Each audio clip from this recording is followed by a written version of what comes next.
Buenas noches, vamos a dar inicio al curso Sistema de Gestión de la Inocuidad Alimentaria basada en la norma ISO 22000.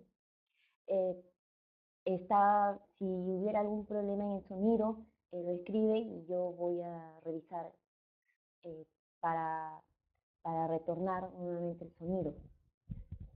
Muy bien. Esta es una clase de 1 hora en donde vamos a ver todos los aspectos generales, pero a la vez concretos, de la norma ISO 22000. Muy bien. La norma ISO 22000, la norma ISO 22000 es una norma cuyo objetivo es la prevención de los alimentos. Prevención de los alimentos. ¿Ok? ¿Ok? Como norma tiene 8 capítulos, que lo ven en esta lista: objetos, campos de aplicación, referencias normativas. Vamos a ir desarrollando en el transcurso cada uno de estos puntos. Muy bien. Siguiente. La norma, a su vez, tanto como los 8 capítulos, incluye también 3 anexos, que es una comparación entre normas ISO 22000 con normas ISO 9001, y la comparación de la norma ISO 22000 con la norma HACCP, y referencias de códex alimentarios sobre medidas de control, requisitos, buenas prácticas. Es decir, en el anexo C se encuentran el link de las normas códex para diferentes tipos de alimentos, y todos los tipos de alimentos dentro de la industria. Veamos, en este gráfico se pueden ver nuevamente los 8 capítulos. Los 8 capítulos de la norma ISO 22000, desde el alcance, como que es el capítulo 1, referencias normativas, términos y definiciones, sistemas de gestión, responsabilidad de la dirección, gestión de recursos, planeación y realización de productos seguros, y a la vez validación, verificación y mejora.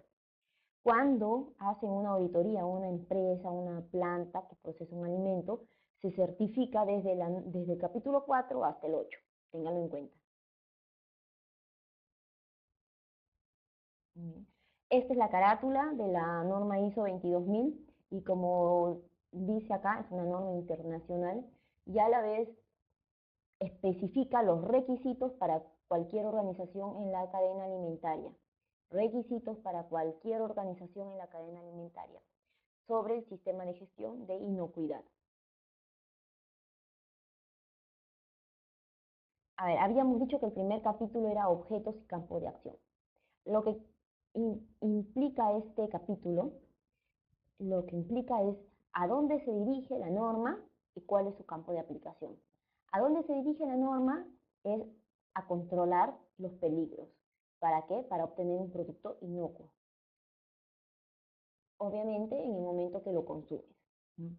Entonces, el objeto de la norma ISO 22000 es poder tener la capacidad, todo procesador de alimentos, de controlar los peligros de inocuidad. ¿Y a dónde aplica? Aplica a todas las organizaciones dentro de la cadena alimentaria.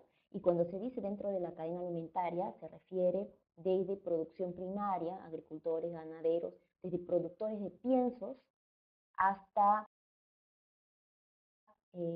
transportes, productores de productos químicos, de materiales de limpieza, servicios de almacenamiento de productos. Todo esto es cadena, todos estos servicios o empresas que estoy mencionando pertenecen a la cadena alimentaria. Bien, el capítulo 2 habla de las normas para la consulta, es decir, la norma ISO 22000 menciona normas para ir a consultar por diferentes motivos: para conocer los términos, para conocer el vocabulario. Entre ellas está la ISO 2.2000, que se refiere a los fundamentos y vocabularios, es decir, en esta norma menciona los vocabularios, los términos del lenguaje, sistema de gestión de inocuidad. un poco para mencionar que hay una familia de normas ISO 22000 que está formada por la ISO 22000, que es la norma que se certifica, la única de las 4 que se certifica, la ISO 22004, que es una guía para aplicar la primera norma, la ISO 22000, ¿no? Es una guía, la ISO 22003, que es un sistema de gestión, que esta norma indica qué requisitos tiene que cumplir toda empresa certificadora. Es decir, mencionábamos que ISO 22000 es una norma, ¿no?, que tiene los requisitos para cumplir el objetivo de inocuidad de los alimentos, ¿ok? Pero habíamos dicho algo más. Habíamos dicho que esta norma se certifica. Pero se certifica porque hay otro ente, que es una certificadora, ¿no? Para que esta certificadora tenga la capacidad de otorgar un certificado a una empresa que aplica los requisitos de la ISO 22000, tiene que cumplir también unos requisitos.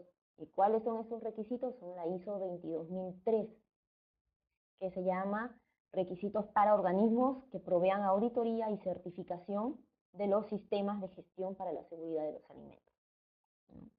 Entonces, toda empresa que requiere ser certificada, o sea, un productor, un procesador, una empresa que presta servicios de almacenamiento congelado, si requiere cumplir la norma ISO 22000 y quiere ser certificada, va a solicitar que la empresa que lo certifique también tenga ISO 22003. Eso es lo que tiene que solicitar. Ahora, hay otra ISO 22005 que se llama trazabilidad en la producción y cadena de alimentos, ¿no?, que menciona cuáles son los pasos para que el producto tenga trazabilidad desde su origen, ¿no? ¿Qué es trazabilidad? Trazabilidad es la historia del alimento. En otras palabras, trazabilidad es la historia del alimento, ¿no? Historia desde que nació hasta que termina, ¿no?, desde el inicio hasta el fin, ¿no? Entonces, la trazabilidad.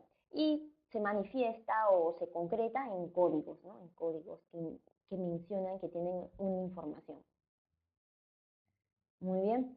En el capítulo 3 habla de términos y definiciones. Son 17 definiciones, ¿no?, dentro de las cuales se encuentra inocuidad de los alimentos, cadena de alimentos, peligros relacionados con inocuidad, producto terminado. También se menciona medidas de control, validación, verificación, pero no los he colocado porque lo vamos a tocar más adelante, vamos a mencionarlo más adelante. Ok, en el capítulo 4 tenemos sistemas de gestión de inocuidad de los alimentos. Les había mencionado ya que a partir del capítulo 4 la norma ISO 22000 era certificada, ¿no? Es decir, auditor que ingresa o que viene a certificar, a ver cómo está el sistema de gestión ISO 22000, a ver el estado, el estatus, el nivel de cumplimiento, empieza a revisar a partir del capítulo 4. ¿Qué tenemos en el capítulo 4? Tenemos requisitos generales, como punto 1, como punto 2 tenemos requisitos de la documentación, y dentro de los requisitos de la documentación, empresas que deseen tener a su alcance un sistema de gestión ISO 22000, tiene que cumplir con los siguientes requisitos documentarios. Tiene que tener una política de inocuidad y objetivos. Tiene que tener un procedimiento documentado y registros requeridos. Es decir, un procedimiento de elaboración, mantenimiento de documentos, ¿no?, y los documentos que la organización estime necesarios. Pero, ¿de qué depende que estime necesario? Depende de lo que la organización requiere. O sea, ¿qué significa que sea necesario? Lo que la organización observe de que va a prevenir. El fin de sus documentos es prevenir la inocuidad de sus alimentos. Tenemos dentro del capítulo 4.2, que son requisitos de la documentación, control de documentos. Es decir, tiene que haber un procedimiento en donde se indique cómo se van a controlar los documentos. Los documentos son los procedimientos que tenga la empresa. su manual de gestión de la empresa. La política, la política de inocuidad es un documento, pero esos documentos que se van elaborando en la organización tienen que ser controlados. Esos pasos se van a indicar en el 4.2.2. Y tenemos otro punto. Hay un documento especial que se denomina registro. ¿Y por qué es tan especial? Porque el registro es aquel documento donde a ver, ¿no me escuchan bien? El registro es aquel documento en donde se ha escrito una información, y la información que se ha escrito es del proceso, un control de un proceso específico, ¿no? Está plasmado en un registro.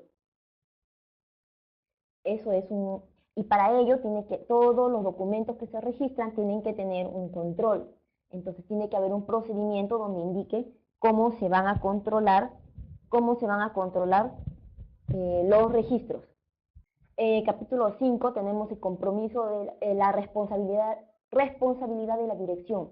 La dirección tiene que demostrar, muy bien, tiene que demostrar su compromiso con el sistema de gestión ISO 22000. ¿Cómo la dirección va a demostrar su compromiso con la norma ISO 22000? Lo va a demostrar a través del cumplimiento del capítulo 5. El capítulo 5 tiene el primer ítem que nos dice compromiso de la dirección. Nos dice, la alta dirección debe proporcionar evidencia de su compromiso con el desarrollo e implementación del sistema de gestión de inocuidad. La alta dirección debe proporcionar evidencia, o sea, no es simplemente que el representante más alto en la empresa, o sea, el gerente, el dueño, no es tan simple como que él diga, sí tengo compromiso, sino tiene que mostrar una evidencia. La diferencia la diferencia es la evidencia, ¿no? Tiene que mostrar una evidencia en donde diga, a través de esa evidencia, que cumple con el sistema de gestión. ¿Cuáles son esas evidencias? Puede ser la política de inocuidad, puede ser el plan de costos, el plan de presupuestos aprobado, ¿no? Las mejoras en temas de inocuidad, por ejemplo, que año tras año, por ejemplo, en un año, cambia su piso rugoso, rústico, por un piso liso de mayor calidad para evitar la contaminación, que el próximo año cambia los techos por techos sanitarios, el próximo año mejora su sistema de canaletas de aguas residuales para la evacuación de aguas residuales. Entonces, eso significa que tiene compromiso con el sistema, así como la mejora continua de su eficacia. Muy bien. Entonces, dentro del compromiso de la dirección, el gerente o el dueño de la organización tiene que plantear los objetivos que se desprenden de la política, tiene que cumplir los reglamentos legales y reglamentarios, tiene que hacer una revisión del sistema de gestión, que lo vamos a ver más adelante, y tiene que otorgar los recursos económicos, los recursos en materiales, los recursos en personal, tiene que proporcionar, y a través de esas evidencias se demuestra de que sí se cumple con los requisitos de la norma ISO 22000. Tenemos dentro de la responsabilidad de la dirección, porque ojo que estamos en el capítulo 5, responsabilidad de la dirección, tenemos que también la política de la inocuidad es uno de las evidencias de que hay compromiso, ¿no? ¿Y qué es una política? Son las intenciones globales y orientación global de una organización en relación a la inocuidad, ¿no? Intenciones globales, orientación global, ¿no?, de la organización hacia la inocuidad, ¿no? Y a través de esas intenciones globales, por ejemplo, que puede ser garantizar la inocuidad de los alimentos, que puede ser obtener cada vez productos más sanos, capacitar al personal en temas de inocuidad, a través de esas intenciones globales se va obteniendo los objetivos y a la vez se va planificando el sistema de gestión, ¿no?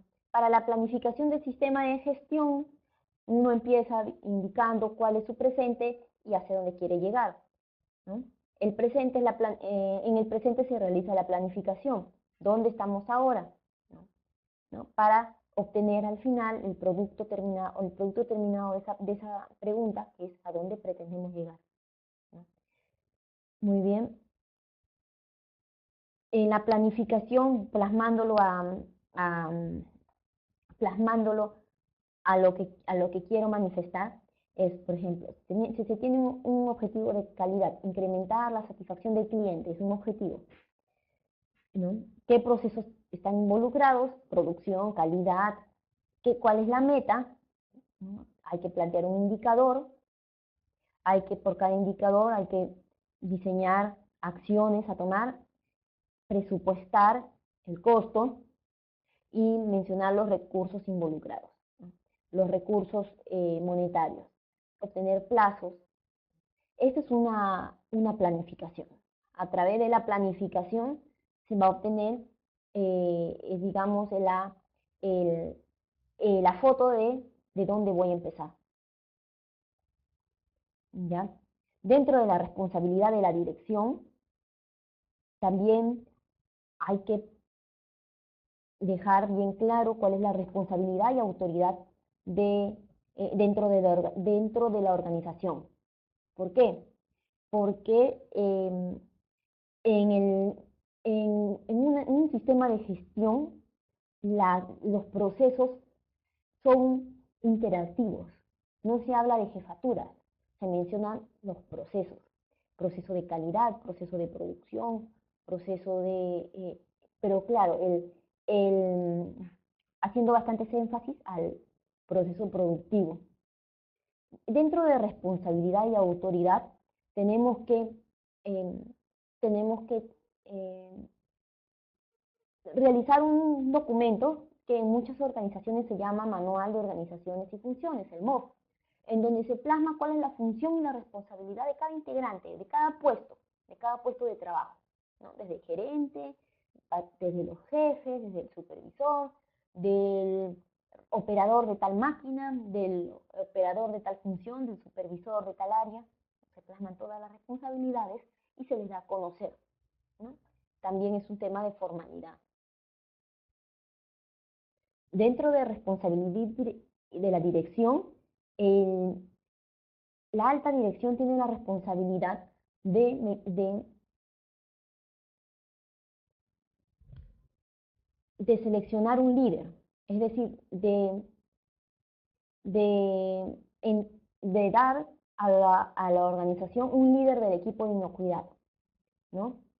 Tiene la responsabilidad de convocar a un líder del equipo de la inocuidad. Quien va a ser su mano derecha en temas de inocuidad y quien va a hacer los ojos de ese sistema. Acá tengo una diapositiva, a ver, en la siguiente. El líder del equipo HACCP o líder del equipo de inocuidad dirige el equipo del equipo HACCP, porque vamos a ver en el capítulo 7 que se forma un equipo HACCP. Asegura la composición del equipo, de este equipo, asegura que la composición del equipo satisfaga las necesidades del estudio. Hay un estudio que se realiza que es la evaluación de riesgos. Coordina las funciones del equipo, asegura que se establezca e implemente el sistema de inocuidad, conduce las reuniones y representa al equipo ante la dirección, ¿no? Es por ello que el representante de la alta dirección tiene que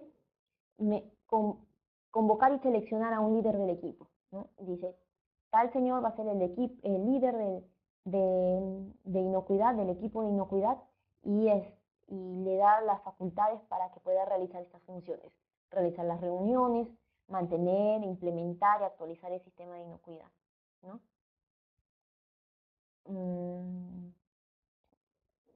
Responsabilidad de la dirección también es la comunicación. Es muy importante la comunicación dentro de la dirección entre los diferentes departamentos y también fuera de la organización con el Estado, con los clientes, con los proveedores, con los vecinos, ¿no? Entonces, con las instituciones.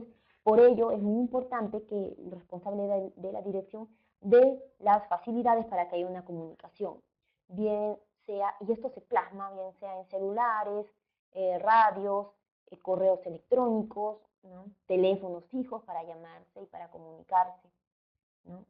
Mensajerías de texto, diferentes, tiene que plasmarse en un documento cómo se va a llevar a cabo la comunicación tanto interna como externa. ¿No? Y acá tenemos la producción primaria, que son los agricultores, ganaderos, pescadores, que tienen que estar en comunicación con los fabricantes de productos alimenticios, porque ellos venden acá a estos fabricantes, ¿no? A la vez los productores primarios, agricultores, ganaderos, pescadores, se tienen que comunicar con cualquiera de estos, como los fabricantes de piensos, fabricantes de biocidas, fertilizantes, fabricantes de aditivos, de repente fabricantes de higienizantes, de productos de higiene, fabricantes de materiales auxiliares, ¿no? Materiales auxiliares para la fabricación, aunque más, esto más tiene que ver con fabricantes de productos alimenticios. Y así, y a la vez, cualquiera de ellos, o sea, estamos poniendo el ejemplo de producción primaria, se puede comunicar con las autoridades competentes. ¿Ya? Entonces, como vemos, hay varias funciones que le corresponde a la alta dirección. Aquí no es como otro sistema de certificación donde no es necesario la presencia de la alta dirección.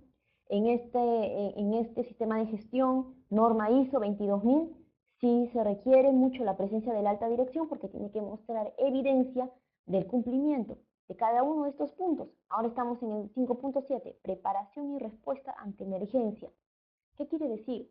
Que en una organización, y así también extrapolando en la vida diaria, se pueden llevar a cabo, se pueden presentar muchas emergencias.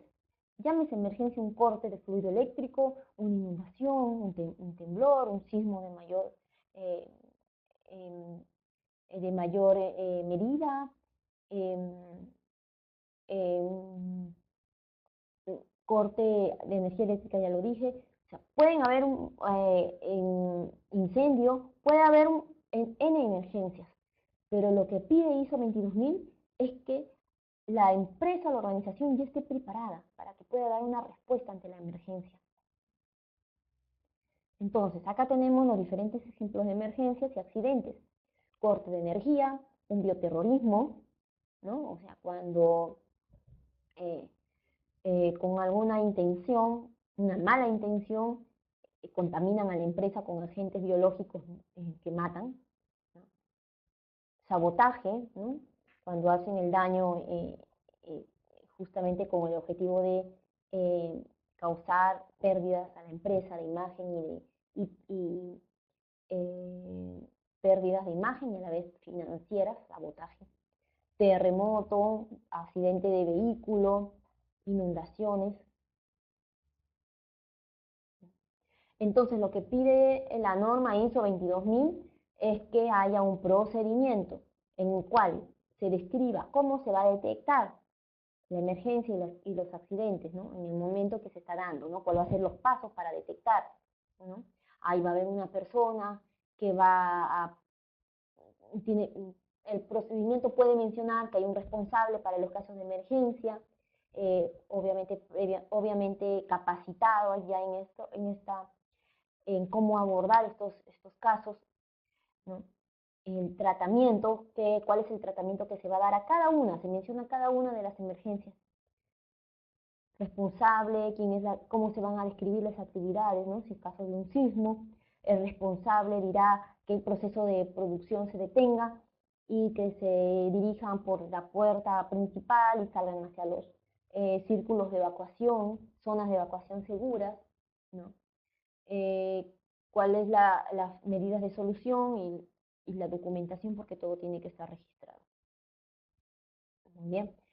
Avanzando, porque tenemos poco tiempo, tenemos otro punto, revisión por la dirección, ¿no? También es otra responsabilidad de la alta dirección, la responsabilidad, perdón, la revisión por la dirección. Es decir, el gerente, el dueño, la máxima autoridad de la empresa tiene que detenerse una vez al año mínimo, lo dice la norma, para revisar cómo está su sistema de inocuidad, ¿no? Con apoyo del líder de inocuidad, líder del equipo HACCP, revisan una información, revisan cómo va la verificación del sistema, cómo van las revisiones anteriores, qué cambios han habido que afecten la inocuidad. De repente compraron un detector de metales, de repente tuvieron quejas de producto porque eh, el producto no llegó en condiciones microbiológicas óptimas.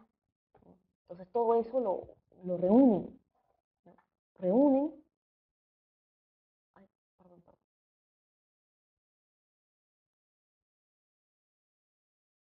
ya, ¿no? Y como resultado, ¿no?, de esta revisión van a salir algunas medidas o acciones correctivas para mejorar. Si son reclamos, van a salir acciones correctivas, ¿no? Si son quejas, van a salir, perdón, quejas, reclamos, productos observados, van a salir acciones correctivas, o de la discusión pueden salir mejoras para el sistema de gestión. Puede salir de esta revisión de la dirección que se aprueban presupuestos, y también a partir de esta revisión puede resultar en que la política de inocuidad también se mejora o se modifica, ¿no? En la revisión se plasman en gráficos, no todo es documentos y letras, ¿no? Se plasman los gráficos que indiquen a la alta dirección cuál es el producto, en este caso, producto no conforme. En esta gráfica claramente indica que hay que atender mucho el problema de producto no conforme por incumplimiento de los grados BRICS, ¿no?, para este producto específico, ¿no? ¿No? En este gráfico, ¿no?, acá puede ver tantos contenedores despachados, hay tantas quejas. El gerente dirá, no quiero ni una, pero acá hay algunas quejas que hay que analizarlas y plantear las medidas correctivas. Entonces, en la revisión por la dirección se presentan los gráficos. Bueno, estamos avanzando y vamos a pasar al capítulo 6. Son 8 capítulos. El 7 es el capítulo más largo, pero el 6 no es menos importante. El capítulo 6, como ustedes pueden ver, habla de la gestión de los recursos, ¿no? Porque la dirección, la alta, en el capítulo 5, que habíamos visto de compromiso de la dirección, ¿no? No se menciona el tema de los recursos, ¿no? Pero está implícito, ¿no? Porque el líder del equipo tiene que ser capacitado, hay un recurso ahí. En la comunicación, los materiales para comunicarse, ¿no? También es un recurso que la alta dirección tiene que aprobar. Prepararse para emergencia, de repente comprar luces de emergencia, ¿no? También está implícito los recursos, ¿no? Pero se han colocado un capítulo específico porque los recursos son gestionados. Es decir, tenemos en el capítulo 6.1 provisión de los recursos. Tiene que haber una provisión de los recursos, ¿no?, a cargo de la alta dirección. En cuanto a recursos humanos, menciona el capítulo 6.2, ¿no? ¿Por qué? Porque el recurso humano en la empresa, tiene que tener la capacidad para desarrollar el producto y también para mejorar el producto, ¿no? Es parte de la mejora continua.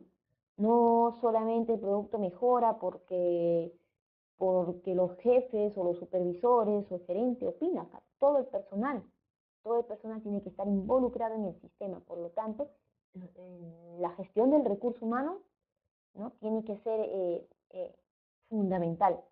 ¿no? Y al referirme a gestión de recursos humanos me refiero a el proceso de captación de personal, selección de personal, ¿no? Y se hace hincapié mucho en la competencia, toma de conciencia y formación, porque hay que tener los elementos y los criterios para poder seleccionar al personal competente, ¿no? Y a la vez con formación capacitarlos, ¿no? Capacitarlos y saber que el personal está mostrando que ha, ha sido capacitado, de que la eficacia de la capacitación que ha recibido funciona, es buena, es ok, pero a la vez habla de la toma de conciencia. La toma de conciencia tiene que ver mucho con el compromiso, ser consciente de la función que desempeña para la inocuidad del producto y por ende para el cliente que va a consumir dicho producto, ¿no? Entonces de esto menciona mucho el capítulo 6.2.1. También habla de infraestructura en el capítulo 6.3, ¿no? E indica que la alta dirección tiene que brindar la infraestructura adecuada. Al referirme a infraestructura, el ambiente, el piso, la pared, el techo, ¿no? A eso me refiero. Pero hay un ítem que es el 6.4 que habla del ambiente de trabajo. El ambiente de trabajo se refiere al conjunto, no solamente de infraestructura, sino el personal, los materiales, ¿no? Cuál es el ambiente de trabajo, si es agradable, desagradable, ¿no? Si es estresante, si es de repente es tranquilo, muy pausado, ¿no? Entonces, eso también hay que gestionar, ¿para qué? Para que el ambiente de trabajo sea adecuado, ¿no? Todos estos puntos lo toca la norma ISO 22000 y cuando tenemos los diplomados lo vemos más a detalle, ¿no? Entonces acá pueden ver ustedes recursos adecuados, tenemos recursos humanos, infraestructura y el ambiente de trabajo. ¿Ya? Les mencionaba que capítulo 7 es el capítulo más amplio porque tiene que ver con la planificación y la realización de los productos inocuos. Muy bien. Dentro de este punto tenemos a 7.1 que habla de las generalidades. Es decir, en el capítulo 7 que habla de la planificación de los productos hace mucho énfasis al sistema APCC. Análisis de peligros y puntos críticos de control, o conocido como HACCP, ¿no? Entonces, nos menciona en generalidades que HACCP y los PPRs van a, por ejemplo, el HACCP va a identificar los peligros de inocuidad y a la vez va a establecer medidas de control a lo largo de la cadena. Este es el sistema HACCP. Pero hay un tema muy importante dentro del sistema de gestión que son los PPR, que permite que las infraestructuras y los programas prerequisitos operacionales, es decir, los PPR permiten que la infraestructura y la manipulación sea higiénica. Y los PPR operacionales, vamos a ver más adelante la diferencia, permiten que haya un control adecuado durante el proceso. Estos van a ser el soporte del plan HACCP, que a la vez va a tener mucha relación con el sistema de gestión. Gestión de los puntos críticos el plan HACCP, su objetivo del plan HACCP es gestionar los puntos críticos de control. Vamos a explicarlo acá mucho mejor. El 7.2 son programas de prerequisitos, habla de los programas prerequisitos. Los programas de prerequisitos, si bien es cierto, se evidencia en un documento, un programa prerequisito vuelvo a redundar, es un programa que tiene como objetivo prevenir la contaminación de un aspecto específico. Por ejemplo, en un programa de limpieza y desinfección va a haber, ¿no?, una secuencia de actividades programadas a cierta frecuencia, en donde su objetivo va a ser, ¿no?, prevenir la contaminación de los materiales de producción, de los ambientes, del proceso, tanto techo, paredes, pisos, ¿no? Entonces, eso es el programa de limpieza y desinfección. Asegura las condiciones sanitarias de ambientes y superficies.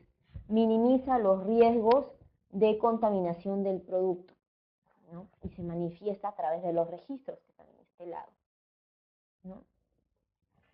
Acá mencionamos otro programa prerequisito, que es el manejo integrado de plagas.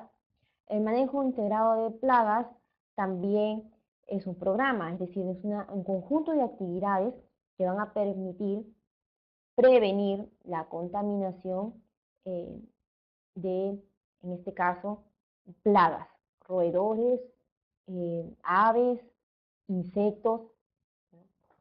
Entonces, al decir programa, tomen atención en que va a ser una secuencia de actividades que tengan una frecuencia.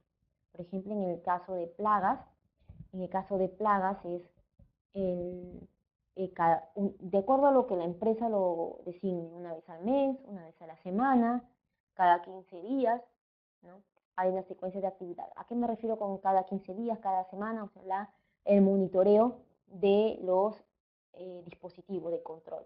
Acá pueden ver una trampa de luz, que es para atrapar insectos. Esto ya no se suele usar, estos tubos ya son arcaicos en esta época, ahora son otros tubos más sofisticados que tienen ya su tubular con mejor diseño, ¿no? Jaulas metálicas, ¿no?, para aquellos alimentos, aquellas zonas donde no se coloquen cebos, ¿no?, porque algunas normas no lo permiten. En el caso de HACCP, en caso de ISO 22000 es muy general. Habla del programa, habla de tener un programa de manejo integrado de plagas, pero no menciona qué específicamente que sí, específicamente que no, eso no lo menciona. ¿Ya? Tenemos otro programa de materiales y productos cuya objetivo es que se mantenga el producto en sus empaques adecuados, ¿no? Almacenamiento de materiales, cómo tiene que ser el almacenamiento, en el almacén general, en las cámaras frigoríficas, si el producto tiene cámaras frigoríficas, y bueno, su control respectivo de las temperaturas. El programa higiene de personal también, como pueden ver, menciona las diferentes actividades para prevenir la contaminación, ¿no?, a través de una mala manipulación. ¿Qué pasa si esta persona no ingresa a la planta o ingresa a la planta sin lavarse las manos? Acá están los lavaderos, ¿no? Y si no se lava de esta forma, simplemente sus manos es un vehículo de contaminación que puede más adelante durante la manipulación contaminar con algún patógeno el alimento, ¿no? Son normas de acá, son unos dispositivos, rodillos, ¿no?, en otras palabras, con un pegante, es un rodillo de pintura al cual se ha añadido un papel pegante fuerte, como los quitapeluzas, el pegante de quitapeluzas, como digo, para pasar por la espalda, pecho, cabeza de la manipuladora y retirar los cabellos, ¿no?, que es un tema también de contaminación para los alimentos, ¿no?, contaminación física. Entonces, estábamos hablando esos son programas prerequisitos, lo mencionamos anteriormente. Hay otros programas prerequisitos y estos ya se ahondan en el diplomado, en los diplomados de gestión de la calidad e inocuidad de los alimentos que brinda la empresa EHSQ Group. En el paso 7.3, perdón, en el capítulo 7.3 menciona de los pasos preliminares para permitir el análisis de peligro. Y es aquí donde ISO 22000 hace una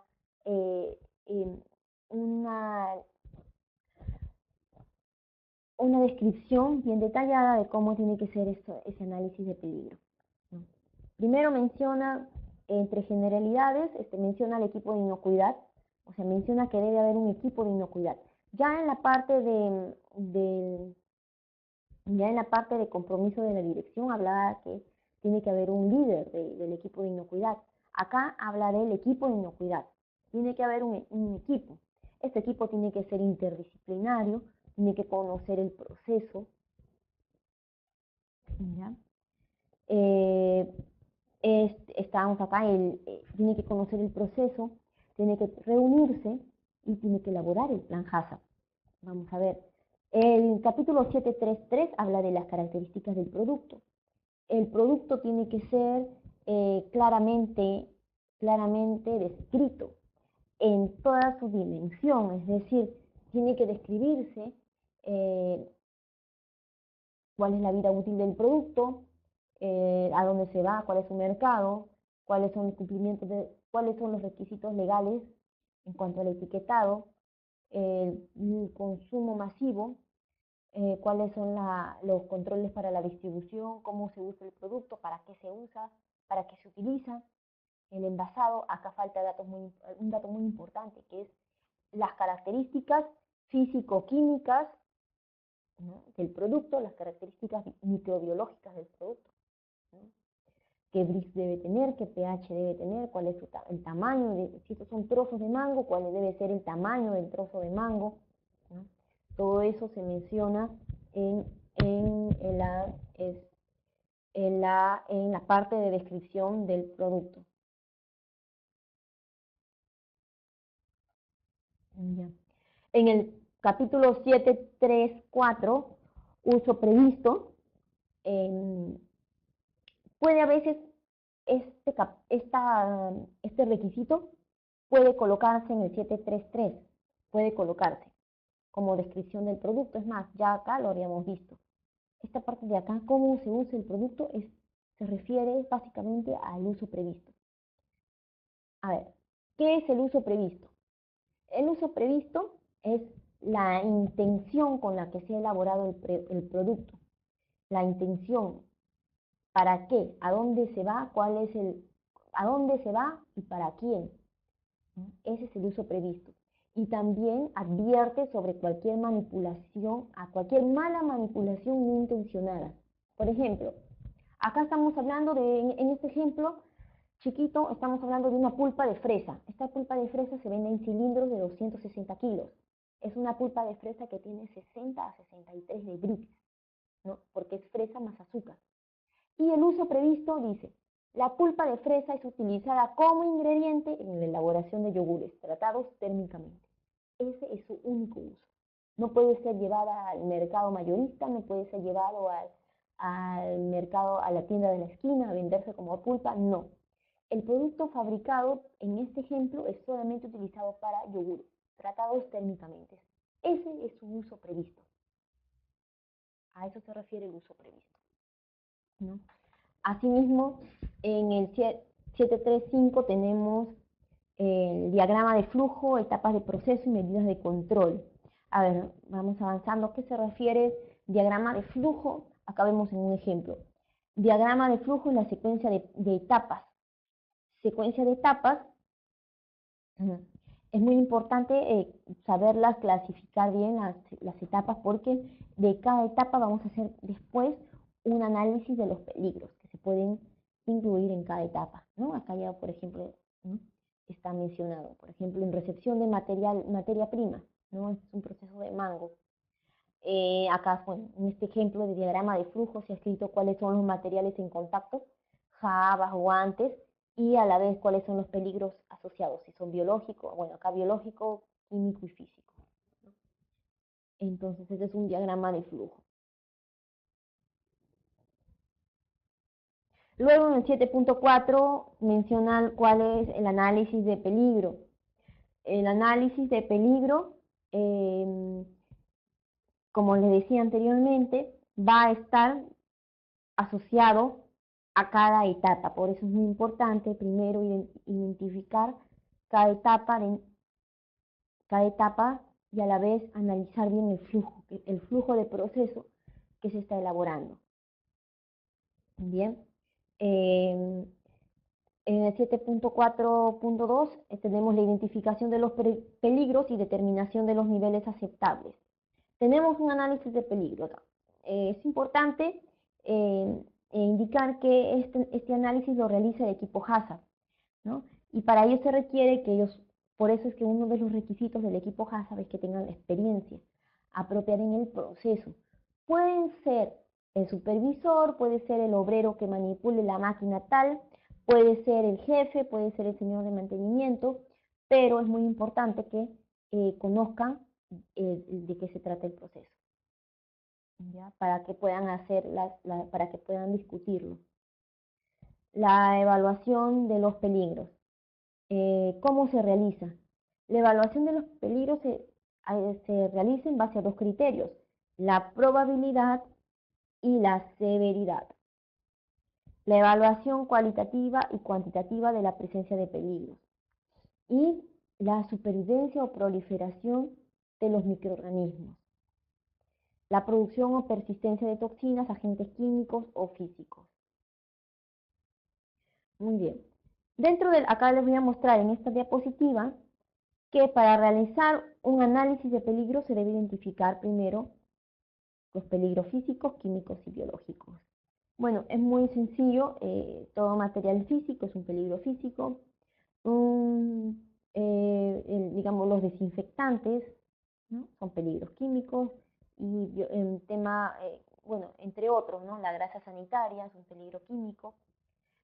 Y ¿por qué? Por un tema de contaminación, lo digo, ¿no? La grasa sanitaria, porque en sí la grasa sanitaria no hace daño, ¿no? Pero para nadie va a ser, para cualquiera va a ser desagradable encontrarlo en el alimento.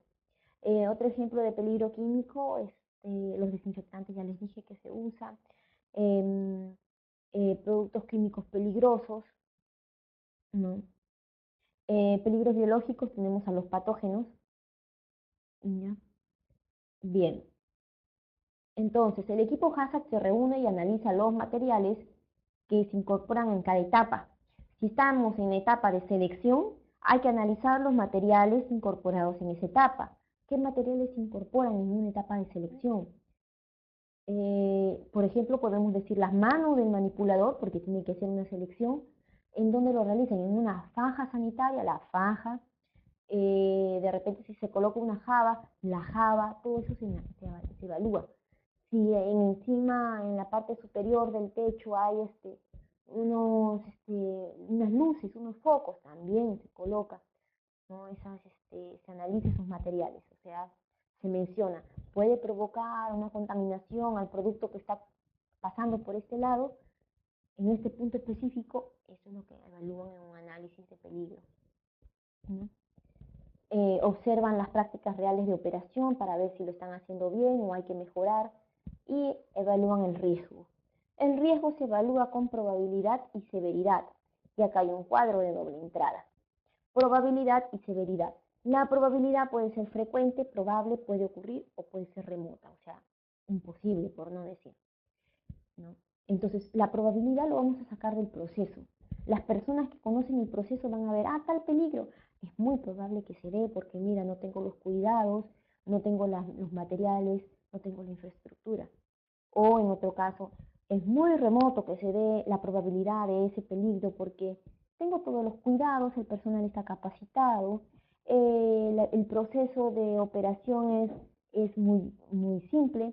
Entonces, ¿no? Se va evaluando. Y la severidad también por este lado, la severidad, ¿no? Si esto ya depende de lo que ocasiona el peligro. Por ejemplo, si estamos hablando de una bacteria patógena, por ejemplo la listeria, la severidad es mediana a alta, ¿no? Si estamos hablando por ejemplo, la grasa sanitaria que dijimos, la severidad va a ser insignificante, ¿ya? Pero este es un cuadrito de doble entrada y acá están las definiciones de severidad, ¿no? ¿Qué significa? Que sea insignificante, baja, media, alta, ¿no? Probabilidad, que significa que sea insignificante, bajo, medio, alto. Bien, Dentro del análisis de peligro, luego que se realice el análisis de peligro, en cada etapa debemos evaluar cuáles son las medidas de control. Y las medidas de control tengo acá con un ejemplo. Que el personal cada cierto tiempo venga a lavarse las manos dentro del proceso es una medida de control, porque a través de esta operación se está previniendo la contaminación por las manos. Una medida de control es el correcto etiquetado de los diferentes insumos. Por ejemplo, para producir este alimento se utiliza toda esta cantidad de insumos, entonces se tiene que haber un adecuado rotulado, ¿no? Entonces las medidas de control son acciones o actividades que se realizan para prevenir o eliminar cualquier peligro de inocuidad o reducir el peligro a un nivel aceptable. El peligro se puede primero prevenir. Sí, es mejor prevenirlo, pero si ya está, se puede eliminar, que también está bien eliminar el peligro. Pero también el peligro, si no se puede eliminar, queda otra opción, es reducirla. ¿Ya? ¿Ok? No olviden eso, el peligro entonces se puede prevenir, eliminar o reducir. Hay una cuarta opción que es la que no deben hacer, que es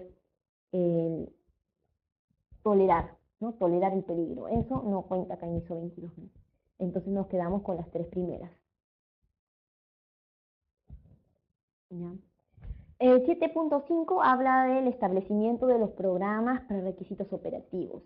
Los PPRO o los prerequisitos operativos, lo voy a ver acá en un ejemplo, aquí.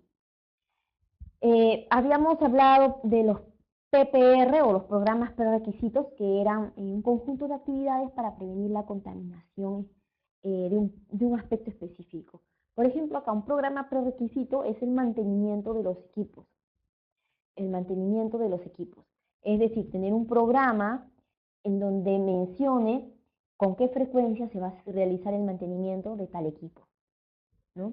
De repente el equipo 1 en tal época, el equipo 2 en otro tiempo, el equipo 3 en otro tiempo, o de repente todos los equipos en una sola fecha, pero hay un programa y sé qué tipo de mantenimiento se va a realizar en ese programa, en ese mantenimiento, ¿no?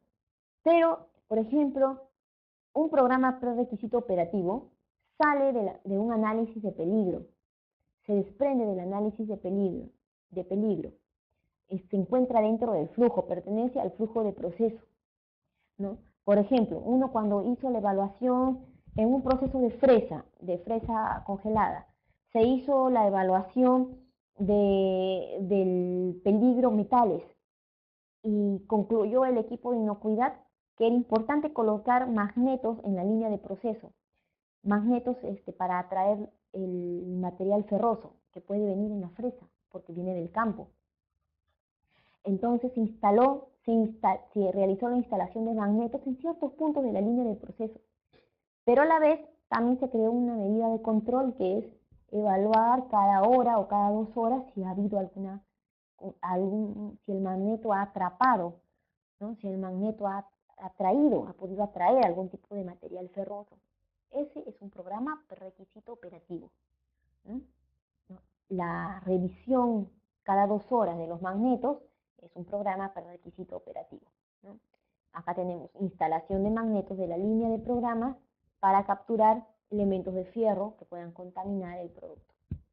Y un punto crítico de control se va a desprender también del análisis de peligro y va a permitir, y va a ser un punto crítico, que lo vamos a detallar en la siguiente parte. El punto crítico en este caso, por ejemplo, es la detección de los metales, fierro no ferroso, acero inoxidable, en la etapa de empacado final. Y los puntos críticos de control se van a identificar a través de una metodología, ¿no? Pero quedemos en que se identifican los puntos críticos. Los puntos críticos de control es el último punto donde puedo salvar la inocuidad del producto, por eso se llama punto crítico de control. Por eso se llama punto crítico de control. Por ejemplo, es la desinfección, la pasteurización, la esterilización, son etapas que se consideran comúnmente como puntos críticos de control. Cada punto crítico de control tiene que tener un límite, superior, inferior, ¿no? Pero estos límites se llaman límite crítico de control. ¿no? A estos límites críticos de control hay que hacer un seguimiento, un monitoreo, para estar seguros de que está siempre el valor dentro de los límites críticos. A ver, aterrizando. Si el punto crítico es la desinfección de un producto a una concentración de 15 ppm de cloro, mínimo 15 ppm de cloro, el límite crítico es 15 ppm de cloro mínimo, y tiene que haber un monitoreo cada 15 minutos o media hora. Hay que estar evaluando para ver que el valor esté dentro de, o sea, esté por encima de 15, que esté en 20, 25, pero que no llegue a 15, porque debajo de 15 se pierde la inocuidad. En el punto 765 se establecen las acciones para efectuar cuando los resultados superan los límites críticos, es decir, cuando el resultado no cumple el límite crítico, o sea, habíamos puesto el ejemplo de 15 ppm de concentración para desinfectar tal producto, y la desinfección, cuando se realiza la medición de los niveles de cloro, está en 10 ppm, uy, está por debajo, ¿qué acciones se va a llevar a cabo? Eso hay que mencionarlo, porque este capítulo lo requiere.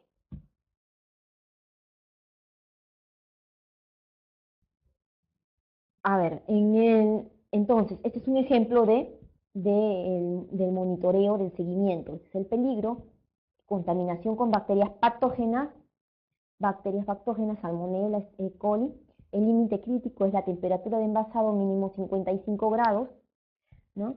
Y acá podemos ver que el monitoreo se va a realizar con un termómetro, y con qué frecuencia cada cilindro que se envasa, el supervisor de calidad lo va a realizar, ¿no?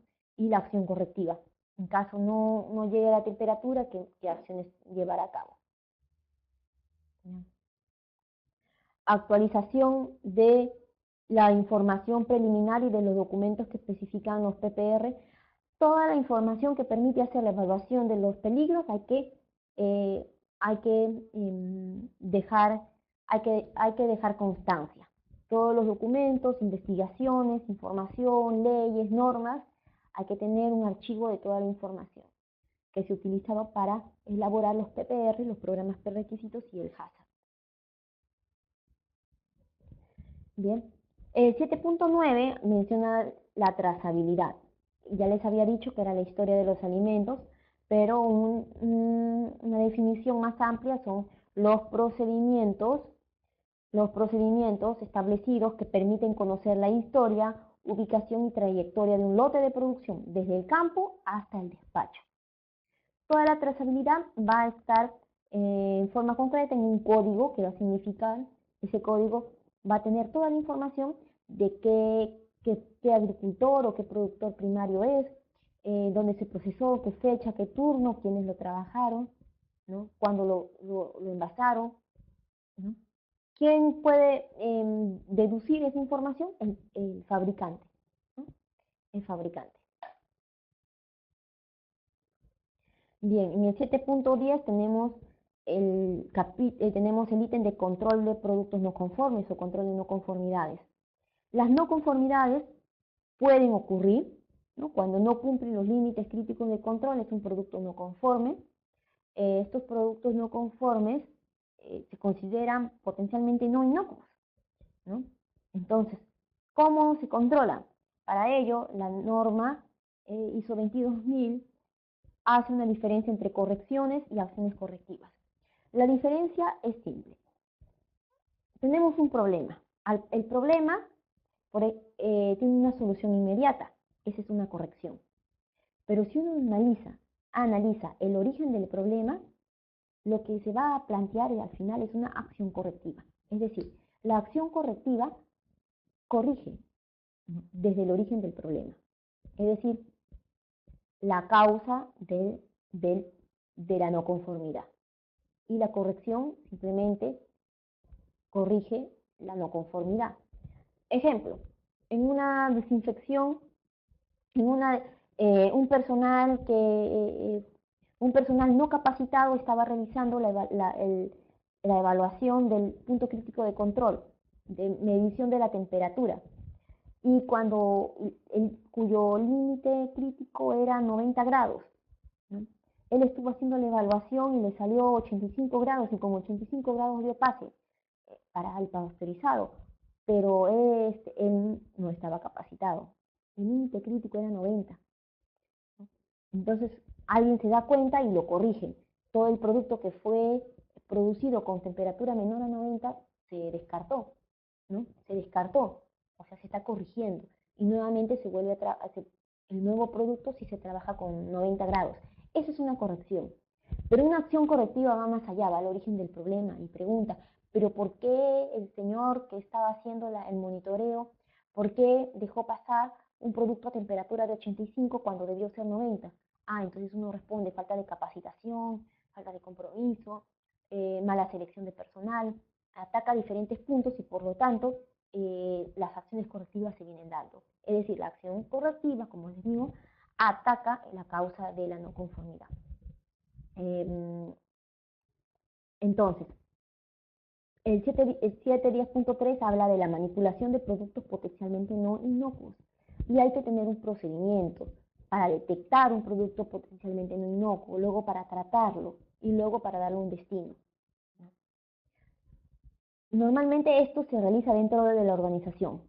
Cuando el producto ya no inocuo sale de la organización y es detectado fuera de la empresa, en los puntos de venta, en la distribución, en el transporte, ya se conoce esto como retiro de producto, porque ya un producto que sea no inocuo y esté en el mercado, porque lo detectaron muy tarde, ya se considera como retiro de productos, es decir, hay que regresar los productos, hay que retirarlo. Y esto, quien se hace a cargo es el, el, el representante el dueño de la empresa del alimento, ¿no? Él es el responsable del retiro del producto y con implicancias legales, ¿no? A ver, acá tenemos el problema, ¿no? El problema representa una no conformidad, por lo tanto hay que revisar la no conformidad, determinar cuáles son las causas, ¿no? Y evaluar las necesidades de acciones. Esas acciones correctivas que se analizan, hay que implementarlas, hay que registrarlas también y luego de revisar las acciones correctivas hay que asegurarnos si soluciona el problema, o sea, eficacia de la acción correctiva. Ya nos quedan pocos minutos, ya estamos en el último capítulo, capítulo 8, que se refiere a la validación, verificación, ¿no? Y mejora del sistema de inocuidad. Todo sistema de gestión tiene que tener un proceso de mejora continua, ¿no? Y dice, es conveniente conocer cuáles son las definiciones que contiene este requisito referido a validar. Validar es la obtención de la evidencia de que las medidas de control gestionadas por el Plan Hazard y los PPR son eficaces. Es decir, a través de unas pruebas, ensayos, análisis, comprobar que las medidas de control que se han establecido son eficaces para prevenir la inocuidad. Tenemos un códex, una norma códex, la que está acá en la diapositiva, si pueden anotar, anoten estos numeritos, ¿no? Se encuentra en internet, ¿no? Y menciona todas las pautas para validar las medidas de control, ¿ya? Las medidas de control básico en un sistema de inocuidad.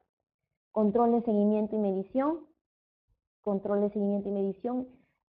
¿Por qué? ¿Por qué se hace un énfasis en el control de seguimiento y medición? Porque el seguimiento y medición es realizado por equipos, Estos equipos tienen que ser calibrados, ajustados, reajustados, ¿no? Tienen que ser protegidos contra algún daño, tienen que ser protegidos contra algún riesgo que lleve eh, a que invalide la calibración del equipo, ¿no? Entonces, hay que tener muy en cuenta que los equipos que están evaluando algún parámetro tiene que ser preciso y por lo tanto tiene que cumplir una serie de requisitos. ¿Ya? Entonces, también tenemos dentro del capítulo 8 la verificación del sistema de gestión. La verificación es diferente a la vigilancia o monitoreo. Vigilancia y monitoreo es sinónimo y lo realiza siempre una persona que está en el proceso, controlando cada 15 minutos, cada 20 minutos. Verificación es es un proceso, pero que lo realiza una persona que es ajena al proceso, que no está continuamente, ¿no? Que puede ser el jefe del área, que puede ser un jefe de producción, de calidad, de mantenimiento, que puede ser un cliente, ¿no? Que viene y evalúa cómo está el proceso. ¿Ya? Ese es el, la verificación, ¿no? La verificación también es una auditoría. En una auditoría también se realiza un proceso de verificación del sistema de gestión. Y la mejora, obviamente, la mejora del producto. La mejora del sistema de gestión, perdón. La mejora del sistema se da, aquí vamos a verlo, a través, la mejora continua. La mejora continua a través de la comunicación, de la revisión de la dirección, que les comenté esto en el capítulo 5, compromiso de la dirección, auditorías internas también, son procesos en donde siempre da como resultado un aspecto para la mejora continua del sistema, ¿no? Actualización del sistema, validación de las medidas de control, las acciones correctivas, ¿no? Dan aspectos de mejora continua, ¿no? Este es el ciclo PHBA o PDCA, el ciclo planear, hacer, chequear, actuar, ¿no? Es una metodología que permite hacer la mejora continua, ¿ya? Entonces, esa es obligación de la alta dirección el asegurarse de que se lleva a cabo tal actualización. Pero el encargado de realizar las actividades de evaluación y actualización es el equipo de inocuidad de los alimentos. Por eso es básico el equipo de inocuidad. Bueno, con todo y esto, muchas gracias por haber participado en un curso online más de EHSQ Group. Buenas noches. Si hubiera algunas consultas, en brevemente las respondo. Si no, como he estado revisando en la pantalla, el curso va a estar en el internet y bueno, no hay preguntas. Muchas gracias. Con ustedes les habló Melina Guamán Romero, especialista en sistema de gestión de la calidad e inocuidad de los alimentos.